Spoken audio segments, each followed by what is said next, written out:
This video is for educational purposes only. Please don't sue me, Nintendo. So I was sitting in my room one day and I had an idea. What if I take the sprite sheets from my favorite retro video games and repurpose them into a 2.5D animation? Simple enough idea, right?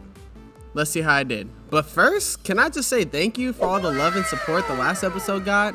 It was just a totally random side project, just throwing these ideas out there, and it was easily my most receptive YouTube video yet. So for everybody who enjoyed that and got something out of it, thank you. You kind of lit the fuel under my ass to bring you part 2. So here we go. Yeah, boy. For anybody who missed it, let me recap. We're testing out 3 things. 1, the Blender add-on Sprite Tile, which basically allows you to take 2D pixel tile maps and apply them onto objects in Blender. The second was this content approach to my videos, giving you a behind-the-scenes look at how we make our animation. And the third was kind of to piggyback on the algorithm from my favorite retro video games. Yes, sir! And seeing that Tears of the Kingdom just dropped last week, it seems like the perfect time for a Zelda episode. Alright, let's get into it. Okay, let's go. The first thing I did was head over to the Spriters resource and ZeldaGalaxy.com so we can start finding our sprites that we want to use for this episode. Side note, huge shout out to all the rippers who take these sprites from these retro video games and post them online. They are the only reason any of this is possible, so huge shout out to y'all. But bring it back. We're hunting down these sprites and I encounter my first problem. Zelda is a top-down view game, meaning you're literally looking from the top of the map downwards. We shoot our videos in side profile, which is more how like a Mario is. You're looking at it straight from the side. So how am I gonna turn this top-down sprite into a side view sprite? That sounds like a future to Cirkus problem. Let's just keep digging through these sprites. Besides Breath of the Wild, the Zelda game I have the biggest attachment to is A Link to the Past. So naturally, that's where I started going first, and it was actually one of the games that were recommended after our last episode. So easily started there, but I didn't feel like I was quite finding what I was looking for, so I continued to look, and a lot of the older Zelda games suffer the same thing the original Mario games suffer from, to where their color palettes are just pretty ugly because they're limited by the technology at the time. So we're going newer. 90s forward is definitely our ballpark. So shout out to this commenter from the last video who recommended I check out Zelda the Minish Cap, and they actually had some pretty beautiful sprites. I really love how the colors pop on all the characters and the backgrounds and stuff, so I pulled a couple of those, pulled a couple from Link to the Past, and then a few other random ones from various Zelda games. There was this one sprite where they had a camera shop inside Zelda, and that just sparked everything. That felt like the perfect thing for our animation. I think we're about ready to hop into Blender. Let's delete our default cube and we can start drawing these planes everywhere. So same kind of concept as the last time. I'm just giving myself a grass patch to start. I don't really know where the animation's going at this point or any of that. I'm really just grasping on to these like 1 or 2 side blocks that translate pretty well into a side view space. Because again, all the Zelda sprites are from the top down, so I kind of have to pull the sections of them that would work in a side view, but if I brought the whole thing over, it just wouldn't make any sense. So all the grass and rock blocks here are from A Link to the Past, and I actually love the textures. I feel like they have a lot more definition than the Mario animation was, so things were coming along pretty well. Got the grass top in there. I had to do the same thing where I just add an extra square in Photoshop just because there was no completely green top, and of course we needed that. It was cool. They also had these long grass textures, so I feel like I was able to just randomly paint those throughout and just create a little separation there. And then for the backgrounds, it's not like Mario with the side view, it's top down. I'm gonna keep reiterating that. So there was basically nothing to pull from. We couldn't do that same parallax background effect like we could in the last video, so I was kind of scrambling a little bit, I'm not gonna lie. But we went to Minish Cap and was able to pull 2 or 3 beautiful looking backgrounds. So we won't get the separation, but at least we'll get something nice back there. And we kind of got our starting base going. And yeah, so I wanted to keep the same formula as last time.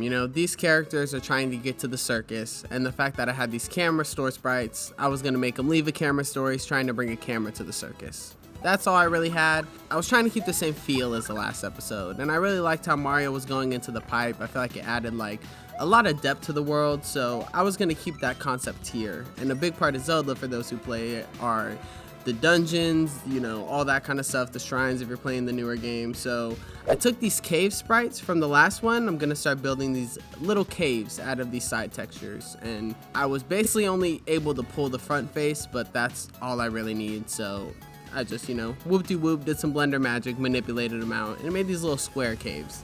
And now that I can see where our cave and our tent is kind of going to be placed, now I can go in and extend the grass all the way back so it doesn't look like it's just floating in thin air. And then we could get into the fun stuff. One of the sprites that actually translated the best when coming from top down to side view was all the dungeon sprites. So all these green blocks and all these things, I had a lot of pull with. So the concept that I was going with this one is we'll have 2 bases on either side, for lack of a better term, and Zelda will go through one cave, go through this huge dungeon, come out the other side, and be at the circus. And that way it's paying homage to what we did in the first episode, but still trying to pay homage to the original game as well. Now for this cave, it's a whole lot of green on the walls and a whole lot of gray underneath, but that was going to be a problem for future to Cirkus to solve. We're just getting the huge building blocks in there. I just want the big brush strokes right now, so let's just keep chugging along. I kind of learned from my lesson from last time, so instead of starting with the character rigs and the animation, I'm just going to pull one single frame of the sprites, throw that in there to give me a reference point, and then I can continue on with the world building. And since these huge grassy lands felt really plain, I wanted to pull the trees from A Link to the Past, because for me personally, when I think of running around that game, I just see these trees everywhere and they're beautiful, all the different colors. So my goal was to pull those in and do it in a way that wouldn't look freaking weird, since it's not a top-down animation. So I threw them into Photoshop. I had to erase all the edges. You can see all this green gunk around the edges.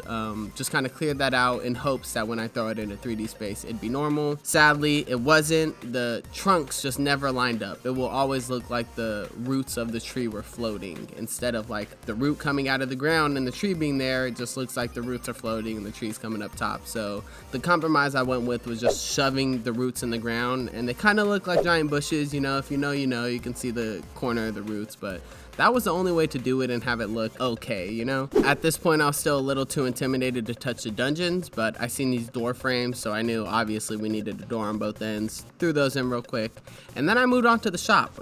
You know, it's the beginning of the animation seems like the best place to start, and I knew I wanted him coming out of these shops. So I come over here and I basically build one shop, and I just keep cloning it over and then changing the color of the canopy, because the brick walls all stay the same. It's just the canopy changing. And then when I got to the camera shop, I actually had to raise the roof one so you could see the top of the camera logo. You could see the words all right, but I needed you to see that camera too.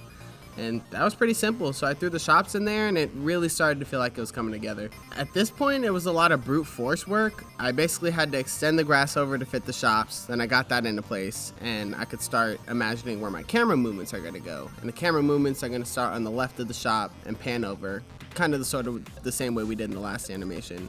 So then I had to extend the grass and all that dirt on the front one more time, and then I started hunting down the logo for the original game so we could do our title sequence, and that'll kind of give us a frame. And after duplicating the trees over to fill out the space a little bit more, I was ready to start on the actual animation for Zelda. Well, at least the blocking phase.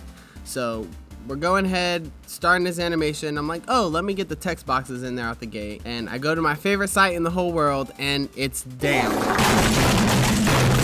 What? I was super defeated for about like 3 seconds, but then I remember this happened once in the past. I just messaged the creator and dude got it back up online within like a day or two. So huge shout out to you. I know I said it last video, I'll say it every video. You made an essential resource for the community, and we just thank you for your service, dude, 100%. So ignoring the text boxes for now, I threw the exact same Mario ones in there. Funny enough, I knew it was going to be the same beats, just different words. So I threw those in as placeholders, getting my timing down, and I started animating Link running out of the shop and running towards the dungeon. And once he got down to the dungeon, I started to realize how green and ugly and kind of bare it is. So I went and pulled a couple of the wall textures from A Link to the Past, and I just kind of spread them out, just something to break it up for now. In my brain at this point, I thought I'd go back in with like lighter green bricks and try to paint like designs in it or something, but I just needed something to like let my brain see anything but green.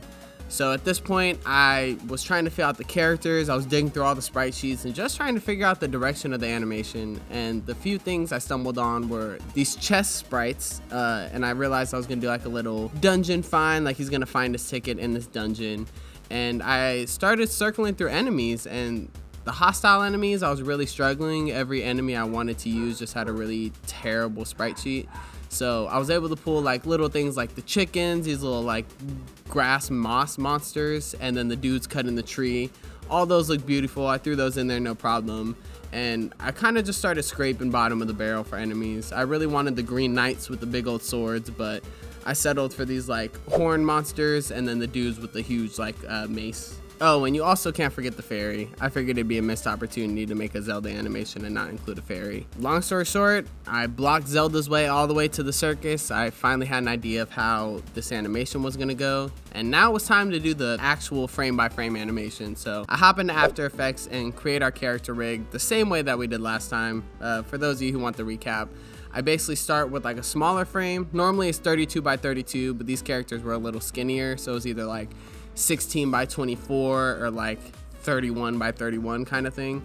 And basically I keyframe the position of this giant sprite sheet until you can just see one sprite, and I'll move it for every single frame. So like at 0 seconds I have a position of one sprite, at 1 second I have a new sprite, 2 seconds, so that way once I get all the sprites I want to use keyframed at their position, I could take that rig and throw them into a different composition. And at that point, if you right click in After Effects, you can choose a setting called Enable Time Remapping.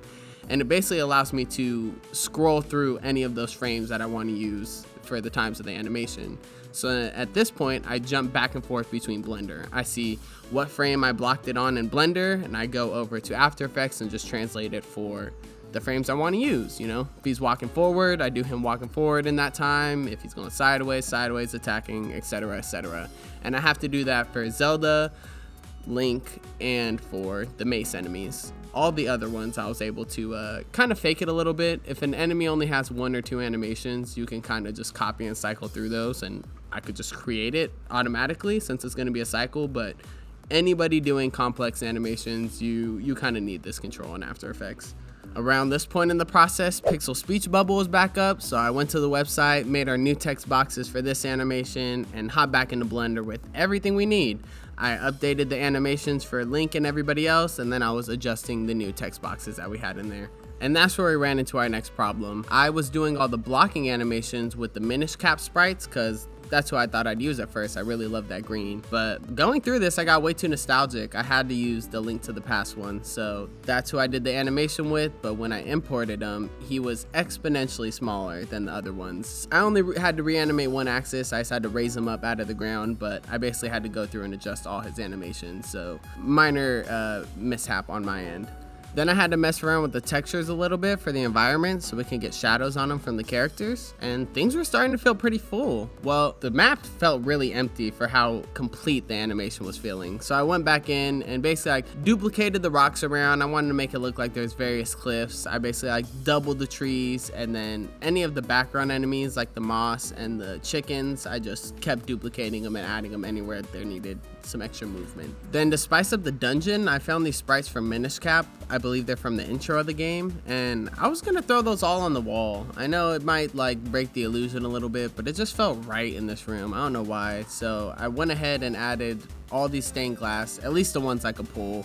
A lot of the images were cut off, I'd say. It looked like they got really bad haircuts on the top, so I pulled the ones I could, added that in. I think it added a lot of life to the dungeon. After that, I parallaxed the backgrounds how I could. I couldn't do the multi-layer thing. I just scooted them over a little bit when the camera moves, and that was about it besides some polishing stuff. So I rendered that out, and then we threw it into Premiere to edit. And my editing process was the exact same. I pulled my favorite soundtrack from the game. I got a whole slew of sound effects from the game and just pulled the ones that I thought fit, threw that all in there. Then we copied our CRT effect from the last episode, threw that on here, and bam! We basically have a completed 2.5D animation that started off as the very same sprites from Zelda Minish Cap, Zelda A Link to the Past, and whichever Zelda game those camera sprites came from, I really don't remember at the moment.